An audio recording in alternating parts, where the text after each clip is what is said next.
Hey guys, this is my YouTube channel. Welcome back. Before we start, make sure you click on the subscribe button. Let's start.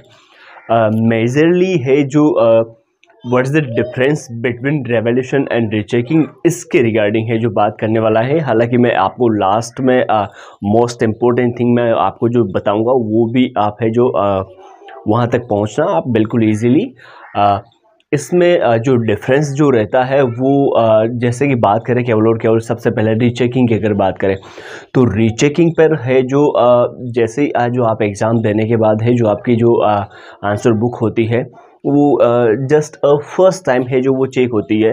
Then by chance ही ऐसी बात होती है लगभग 0.01% लगभग Dettol की तरह। तो उस पर है जो होता क्या है उसमें रीचेकिंग में अगर आप जो फॉर्म फिल करते हो जो आपकी थोड़ी सी यूँ गौर करना बात पर और समझने की कोशिश करना, ट्राई टू अंडरस्टैंड इट। हालांकि इजी लैंग्वेज में मैं आपको बताऊंगा, लेकिन जो आपकी जो ऑलरेडी जो कॉपी जो चेक हुई है उसके बाद है जो आप दोबारा जब कॉपी चेक करवाते हो तो वो होता है एक तो रीचेकिंग। अब रीचेकिंग में क्या होता है उसकी थोड़ी डिटेल अपन जानते हैं।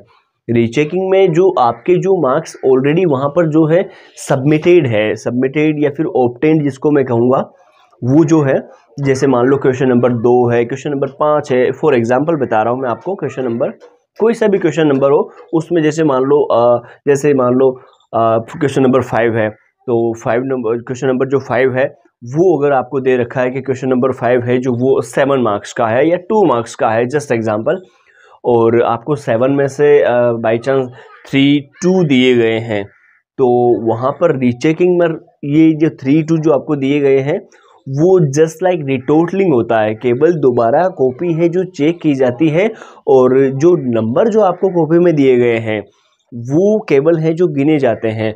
अब उसमें जो मेजरली जो डिफरेंस रहता है वो ये रहता है कि जैसे मान लो किसी भी क्वेश्चन में 7, 5, 2 कुछ भी यूँ 11, 12 जो भी है उसमें अगर है जो आपको है जो मार्क्स है जो सबमिटेड नहीं किए गए हैं या फिर है जो आपके आंसर बुक जो है आपकी बोर्ड की कॉपी है, यूनिवर्सिटी की जो कॉपी है आपकी, उसमें है जो आपको है जो उसमें मार्क्स नहीं दिए गए हैं। कहने का मतलब ये हो गया कि बाई चांस बाई मिस्टेक है जो चेक करना है जो भूल गए होंगे या फिर है जो अगर आपका वे ऑफ आंसरिंग, अगर आपका आंसर देने का तरीका अच्छा है कि आपने गैप दिया था क्वेश्चन के बीच में तो फिर वो वहाँ पर तो थोड़ी सी है जो फोकस हो जाता है, हाईलाइट हो जाता है। लेकिन अगर आप जस्ट कंटिन्यू अगर आप आंसरिंग कर रहे हो क्वेश्चंस के तो फिर वहाँ पर है जो ऐसे मिस्टेक के जो चांसेस है वो काफ़ी ज़्यादा इंक्रीज़ हो जाते हैं, क्योंकि वहाँ पर है जो कोई अकेले बच्चे की जो आंसर बुक रहे हैं वो नहीं रहती है। और उसके बाद हम बात करते हैं रेवोल्यूशन की। रेवोल्यूशन में है जो केवल और केवल रेवोल्यूशन का सबसे पहले मतलब तो मैं आपको हिंदी में बताऊं कि इसका मतलब होता है पुनर्मूल्यांकन।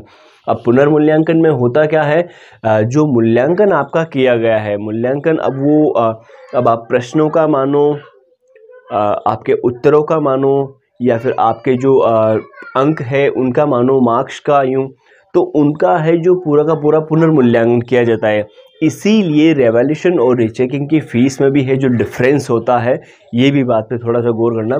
बाकी है जो अंतिम बात ये है, नीचे है जो आपको किसी भी बोर्ड से हो, किसी भी यूनिवर्सिटी से हो, नीचे आपको कमेंट सेक्शन में पिन करके मैं अभी हेल्पलाइन नंबर मैं प्रोवाइड करवा दूँगा, पिन करवा दूँगा मैं अभी टीम से।